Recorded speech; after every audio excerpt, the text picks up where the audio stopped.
vamos a darle el tiempo a nuestro hermano de Costa Rica, Roger Argueda, para que él pueda traerles un mensaje de salvación. Amén. Bendiciones, amados hermanos y hermanas, y a toda la audiencia de Canal 15. Damos honra y gloria a nuestro Dios y Salvador. Dice la Escritura que no hay otro nombre debajo del cielo dado a los hombres, solamente en Jesucristo. Esa es nuestra esperanza y nuestra confianza.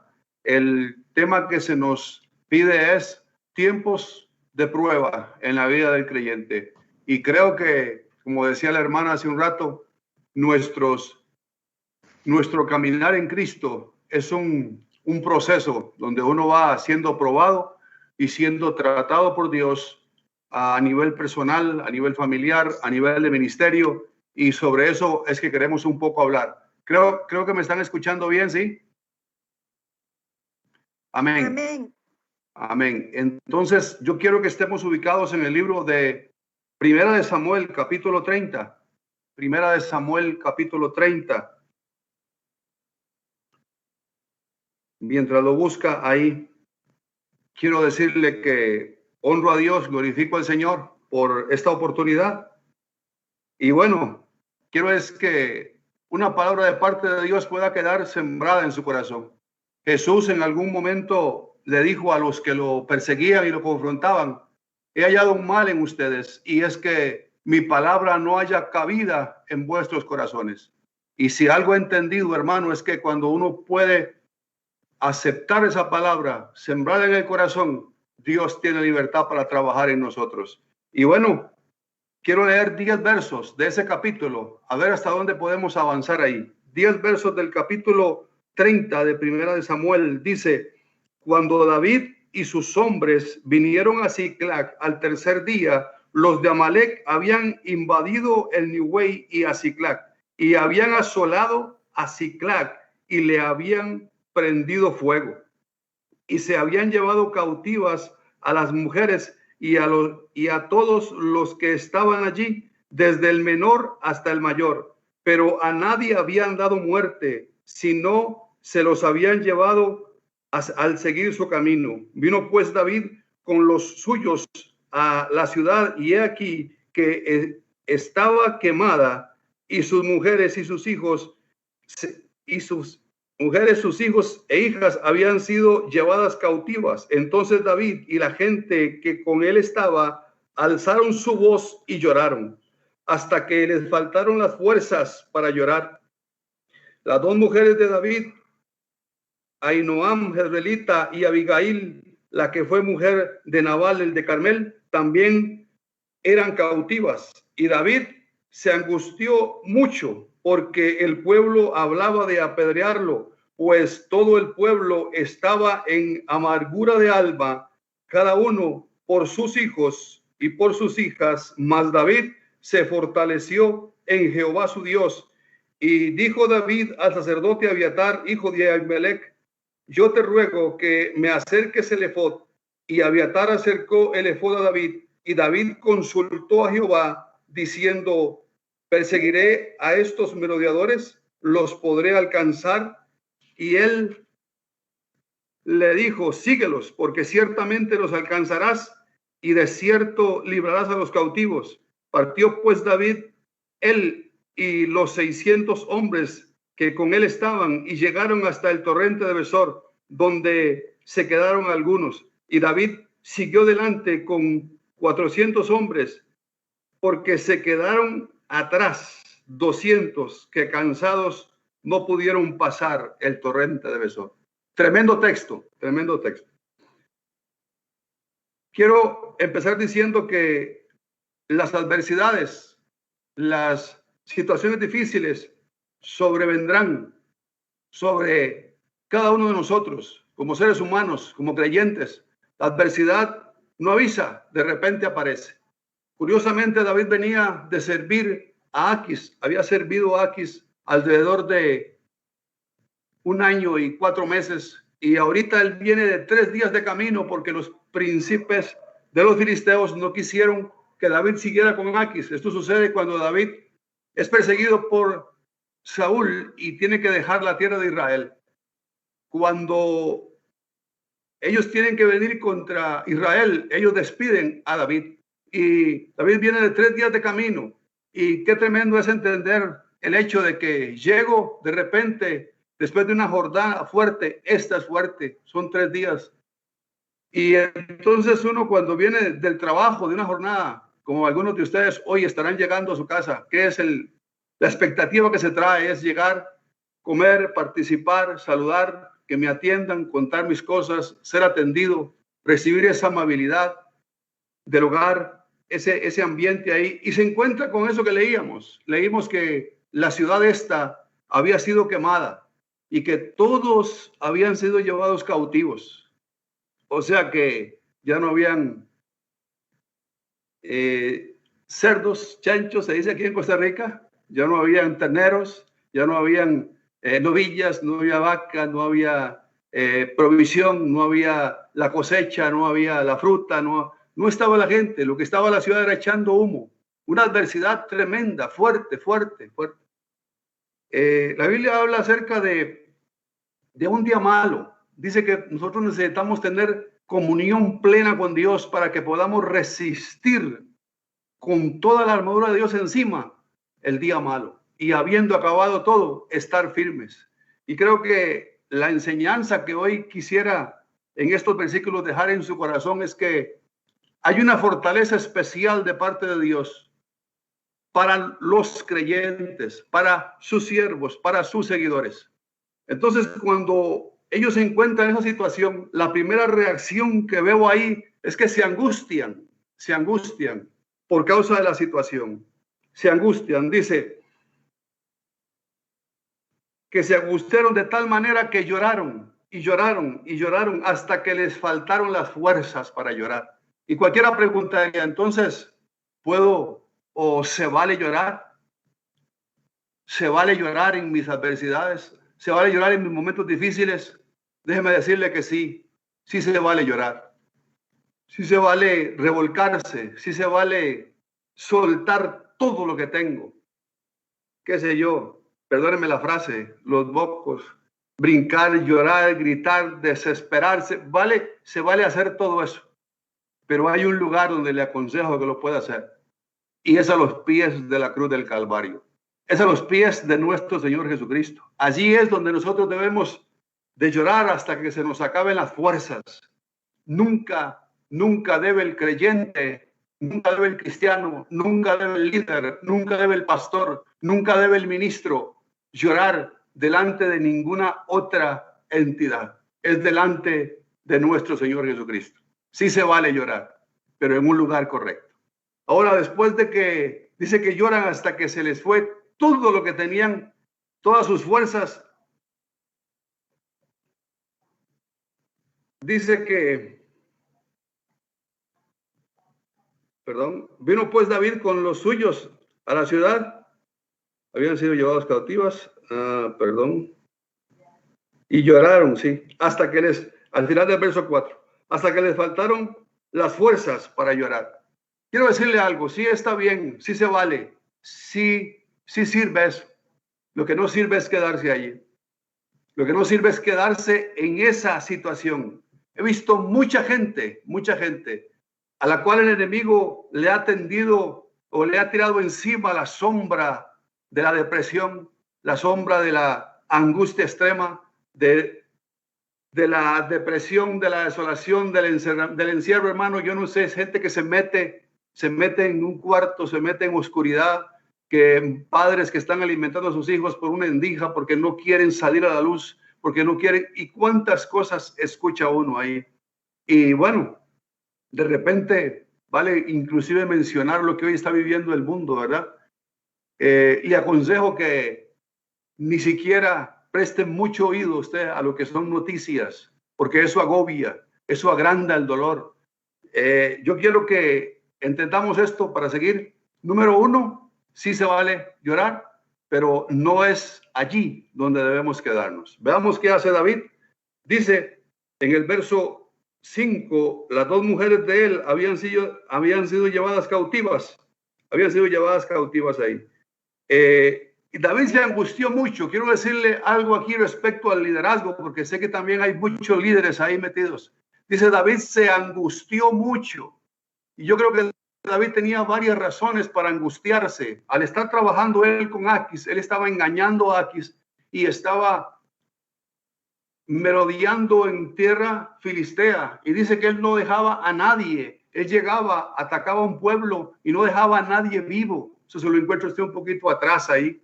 No dejaba a nadie vivo para que no lo descubrieran delante de Aquis, para que no lo acusaran. Y cada ladrón juzga por su opinión, decimos aquí en Costa Rica un adagio tico. Nosotros generalmente juzgamos de acuerdo a lo que actuamos, y pienso que en alguna manera David dijo, mataron a mi esposa, mataron a mis hijos, mataron todo lo que tenían ahí, porque él lo venía haciendo. Usted lo puede leer unos capítulos atrás, él lo venía haciendo. Entonces él se angustia mucho, pero aparte de eso, él se angustia extramente, dice allí. Y David se angustió mucho porque el pueblo hablaba de apedrearlo, pues todo el pueblo estaba con amargura de alma. Vamos a ir por partes. Primero que nada, ¿quién era ese pueblo? Ese pueblo le permitió Dios a David formarlo. ¿Se acuerdan cuando en el capítulo 22 él llega perseguido por David hasta la cueva de Adulán? Ahí se le arriban a él gente amargada, gente angustiada, gente endeudada, gente con amargura de espíritu y otro montón de cosas más. Y David es puesto por jefe de ellos. Pienso que había un carisma, una unción, algo especial de parte de Dios sobre la vida de David. Y bueno, él es usado por Dios para levantar ese ejército, para levantar ese pueblo. De allí mismo salen los valientes de David. Y hermano, esta gente ahora se vuelve contra él, porque es fácil, hermano líder, hermano pastor, es fácil cuando la gente está recibiendo el beneficio, el sacrificio, la entrega del ministro, del líder, es fácil tirarlo para arriba. Pero cuando algo tiene de adversidad, no solamente se enojan con Dios, sino que muchas veces se enojan con el ministro, se enojan con el líder. Entonces, quiero decirle a usted que David aquí está angustiado. La angustia general de todo el pueblo vino sobre él también, pero a él se le multiplica esta fuerza, porque aquellos en los que él invirtió, con los que él se dedicó, ahora se vuelven en contra de él por causa de la adversidad y del problema. Cualquier similitud con alguien que esté viviendo algo parecido, nadie me ha contado nada. Estoy hablando del versículo precisamente. El verso 6 dice, pues David se angustió mucho porque el pueblo hablaba de apedrearlo, pues todo el pueblo estaba en amargura de alma. Mucho cuidado con esas visitas que aceptamos en el corazón, en medio de las adversidades, en medio de las luchas, en medio de las pruebas. Tenemos que saber a qué le abro yo el corazón y a qué me dedico. Dice que el pueblo se había llenado de amargura. Cuando está la amargura ahí, el pueblo no puede recordar lo que este hombre ha hecho en sacrificio del servicio a Dios, sino que se vuelve en contra de él. Dice, cada uno por sus hijos y por sus hijas, achacándole a David, ¿verdad? La situación. Más David se fortaleció con Jehová. Por eso le digo que es bueno patalear, llorar, pegar los berridos que tenga que pegar, pero no se quede allí, no se deje en manos de las tinieblas, no se deje en manos del enemigo, sino que fortalézcase en Jehová su Dios. Qué linda forma. ¿Alguien me puede hacer ahí cuando me falten 5 minutos, por favor? Voy a continuar. Dice, David se fortaleció en Jehová su Dios. Qué lindo ese es su Dios. Qué lindo es entender que tenemos un Dios en quien apoyarnos. Jehová te enviará ayuda desde el santuario y desde Sión te sostendrá. Él gobierna por encima de todos los cielos. No hay otro Dios. Él está por encima del gobierno de las naciones, por encima de la peste que esté hoy agobiando las gentes. Dios es Señor en el cielo, en la tierra y debajo de la tierra, y Él tiene todavía las riendas de este carruaje. Él no ha perdido autoridad. Él sigue siendo el Rey victorioso. David se fortaleció en Jehová su Dios Y dijo David a Abiatar, leímos ese texto, y dijo David al sacerdote, un sacerdote, ahí en esa situación, ahí en la guerra, vale la pena preguntarse por qué hay un sacerdote allí dentro. Y yo me hice la pregunta, y digo yo, ¿cómo un sacerdote ahí? ¿Por qué? Porque estamos en el Antiguo Testamento, se supone que el sacerdote está en un lugar específico, está en el templo, está esperando que llegue ahí la administración, que llegue ahí el pueblo para ministrarle, para ofrecer el sacrificio. Pero aquí vemos un sacerdote metido allá en la guerra, allá en el fango, allá en la lucha, allá en la brega. Ahí vemos un sacerdote metido y escudriñando qué fue lo que pasó. Resulta ser que el corazón de Saúl se había apartado de Dios y en un momento determinado manda a llamar a los sacerdotes. Manda a llamar a los sacerdotes y ellos obedecen con lealtad. 85 sacerdotes en fila, vestidos con efod de lino, bajo la unción de Dios, dispuestos a servir a Dios, ahí en obediencia al rey de la nación.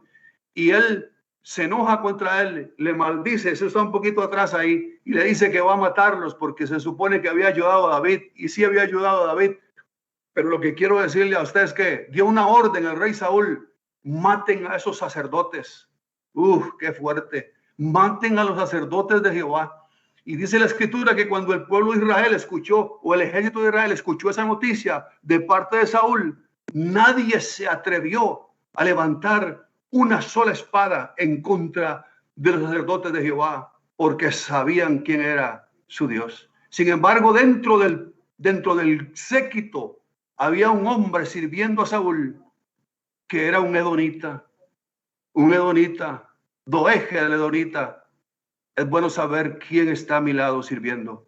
Saúl sabía quién era ese hombre y sabía que lo tenía ahí para que ejecutara los pensamientos carnales y la intención mundana que había dentro de su corazón. Y él llama a Doeg y le ordena que mate a los sacerdotes. Este hombre, con un gran deleite, con una sangre parece diabólica, dice que mata a esos 85 sacerdotes y se va más allá de la orden, se va hasta la tierra de Nob, a la ciudad donde era la ciudad de los sacerdotes, y arremete en contra de las familias, de los niños y de las esposas de los sacerdotes.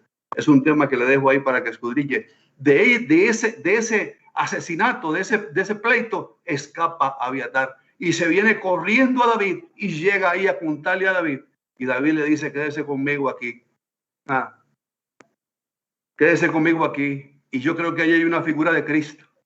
Bendito sea el nombre del Señor.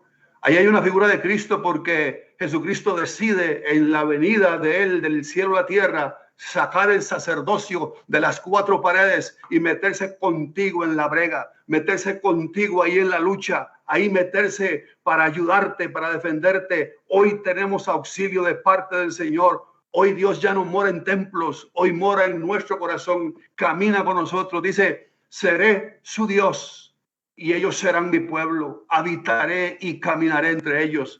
Yo estaré con vosotros todos los días hasta el fin del mundo, dice el Señor. Ahora, hermano, para ir cerrando ahí, dice que David consultó a Jehová. Tenía un elemento ahí, un sacerdote cercano. David consultó a Jehová diciendo: perseguiré a estos merodeadores. Qué linda forma de hablar de un líder. Él se fortaleció en Dios. Él no necesitaba de la palmada del hermano que diezma mucho en el hombro y tenerlo contento ahí para animarse. Él se fortaleció en Jehová. Toda provisión viene de la mano de Dios. Créalo. Cuando él ora a Dios, le pregunta a Dios: no quiero perder tiempo. Primero dígame, ¿los puedo perseguir? ¿Los podré alcanzar? No está preguntando por su familia, no está preguntando por su gente, está preguntando por los que lo habían hecho. Y él le dijo: qué lindo es saber que Dios te contesta en cualquier momento. Dice que él le dijo: sígalos, porque ciertamente los alcanzarás y te voy a dar una palabra extra. Ciertamente los alcanzarás, dice, y librarás a los cautivos. Ahí Dios le dice a David: tu familia vive. Ahí Dios le dice a David: no es como usted estaba haciendo allá, ahí atrásito, sino que todos están vivos y yo te los voy a devolver en tu mano. Imagínese, hermano amado, lo que quiero dejarle en su corazón es que cuando usted se mete con Dios, Dios es capaz de venirle a dar a usted revelación que usted todavía no conoce. David recibe de Dios que él los va a alcanzar, que Dios se los va a entregar en su mano y que ahí vendrán sus parientes que habían sido llevados cautivos. Dice, verso 9, partió pues David, él y sus 600 hombres con él, que con él estaban, y llegaron hasta el torrente de Besor, donde se quedaron algunos. Ay, Jesús.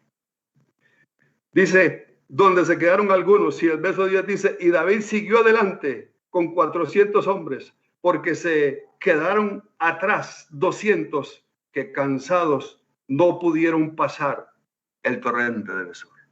Interesante, ¿verdad? ¿Cuánta gente quedó atrás en este torrente de Besor llamado pandemia? Hay gente que se le redujo el pueblo a la mitad, 40, 60%, y algunos, muchos tuvieron que cerrar. Yo te digo, ahora no importa quién se quede atrás, no importa si fue tu pariente, tu sobrino, tu primo, tu tío, no sé, tu hermano, esa persona que caminó muchos años, si se quedó atrás, déjelo ahí. La fortaleza tuya viene de Dios. Sigue adelante con lo que Dios te dio. Uno se sorprende, hermano, en el resto del capítulo. Quiero cerrar con esto. En los torrentes de Besor a veces se queda mucha gente. El pasaje da para muchísimo más. Sé que el tiempo se fue, pero quiero decirle que hay un momento donde ellos ven la victoria y dicen el botín de David, y venían alabando a David. Los mismos que lo habían querido matar hace un poquito atrás, ahora vienen diciendo ese es el botín de David. Y David, con una sabiduría del cielo, le aconsejo que lea el resto del capítulo, con una sabiduría del cielo, dice, porque ellos dijeron, devolvámosle los 400 estos, los malos y perversos de esos 400, seguían ahí. Devolvámosles a estos, las mujeres, los niños, y que se vayan, no les demos nada. Y David dice, no hagamos esto. Con esto quiero decirle, hermano, que a veces para la gente somos Dios y a veces para la gente somos el diablo. Pero usted y yo ni somos Dios ni somos diablo. Estoy hablando a las pruebas de los pastores, de los ministros y también a la iglesia. Creo que se me ha ido el tiempo. Hasta ahí quiero dejar el tema. Cierro diciéndoles, no importa cuántos se queden en el torrente de Besor. Hay una experiencia tremenda ahí para adelante cuando Dios comienza a manifestarse a esos 400 que decidieron seguir adelante. Dios les bendiga. Amén. Gracias, pastor. Gracias.